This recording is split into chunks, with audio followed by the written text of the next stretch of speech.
shir kasta ama xaflad kasta oo isugu imaadaba taagan ayagana waan u mahadcelinayaa culummada dhalinyarada intaba dhammaan waan u mahadcelinayaa shirkan wuxuu ku saabsan yahay caleemasaarka gudoomiyaha cusub ee degmada Beled Xaawo waxaa xaqiiq ah oo cad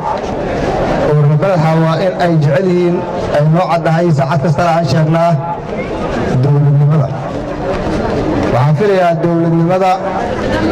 deegaanada kale way soo gaari jirtay laakiin 30 sano Beled Xaawo ma soo gaarinba waxay u jecel yihiin taasaa keeni karta degmooyinka kale waqtiyaal kale ka degi jiray laakiin Beled Xaawo inta badan maysan imaan jirin dowladaha may soo gaari jirin laakiin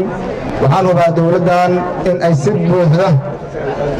ay dowladdana u soo gaartay reer Beled Xaawona ay ka muuqato in ay dowladda jecel yihiin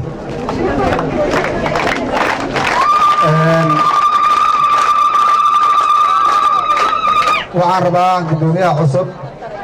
oo hadda lagu magacaabay degmada Beled Xaawo in si buuxda aad u soo dhaweysaan kula shaqaysaan haddii aanan lala shaqaynin maamulka asna tilaabo ma qaadi kara ma shaqayn kara waxaan leeyahay marka gabdhaha odayaasha dhalinyarada intaba culummada intaba in ay la shaqeeyaan gudoomiyaha degmada wixii information xalu ay soo siiyaan wixii ay ka rabaan ay ugu imaadaan asna waxaan faraynaa doorka ay leeyihiin gabdhaha waa lafdhabarka koowaad waay doorka ay leeyihiin inuu kula shaqeeyo dhalinyarada doorka ay leeyihiin inuu kula shaqeeyo odayaasha doorka ay leeyihiin inuu kula shaqeeyo culummada doorka ay leeyihiin inuu kula shaqeeyo gudoomiyahana taasaan faraynaa waana filayaa inay ka soo bixi doonto tanayada haddii la raalli ka noqdo